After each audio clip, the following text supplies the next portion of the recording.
However, in the midst of this tragic state, there were angels who appeared and showed the world what we truly were.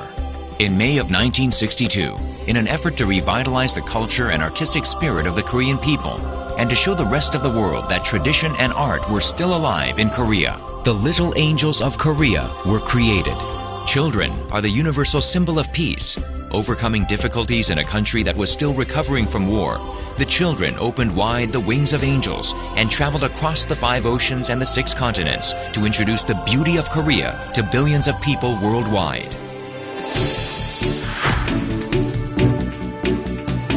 After 3 years of hard work and preparation, the first overseas performance of the Little Angels was carried out before U.S. President Eisenhower. After the first overseas performance at the White House in the U.S. and at Buckingham Palace in the U.K., at the UN General Assembly Hall in New York, which had never been opened for performances, the Little Angels of Korea danced and sang for peace. At the Kremlin Palace of the Soviet Union, crossing over the walls of the Cold War, and singing of freedom at the center of Pyongyang, they crossed the wall between South and North Korea.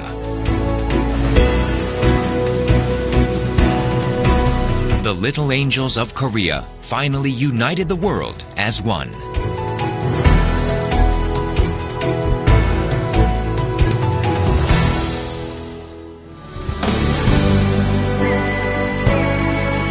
They have worked for nearly half a century as the dancing and singing angels of peace and the little diplomatic delegates representing friendship and goodwill. The Little Angels of Korea have become the face of Korea and the best gift we can give to the world. Next year, the year 2010, marks the 60th anniversary of the Korean War. The incredible prosperity and affluence of modern-day Korea is a testimony to the sacred sacrifices made by those who fought for its freedom and independence. We have been forgetting about them far too long. We have a long-standing debt to pay to the brave soldiers of the 16 UN member nations that sent troops to the war. Most of them are now approaching 80 years of age, and without them, the Korean War would surely become a forgotten war. The 60th anniversary of the Korean War is the last opportunity for us to repay them with our gratitude for their noble sacrifices. Before it is too late, the Little Angels of Korea will go to those Korean War veterans and sing and dance in front of them to convey to them that their sacrifices had been worthwhile. From June of 2010 to February of 2011, the 16 UN member nations tour.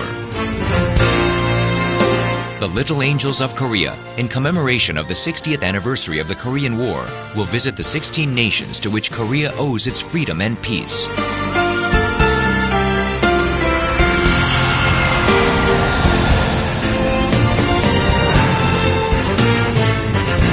Beginning in the U.S., a nation that sacrificed the most in the Korean War. On to Ottawa, Canada, and to Bogota of the Republic of Colombia is only the starting point. They will make a second tour to the Philippines, Australia, New Zealand, and Thailand.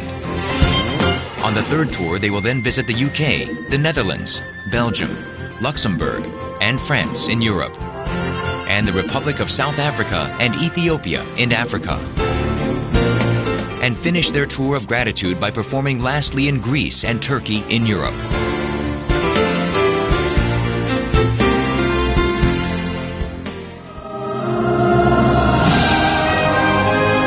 The Little Angels of Korea, who with the Korean flag in their hearts have planted Korea in the rest of the world, will convey our consolation and gratitude through their Korean art performances. The Little Angels of Korea will visit each of the 16 participant nations of the UN and visit the veterans who are still alive and their families to show that Korea is a nation that never forgets the gratitude it owes.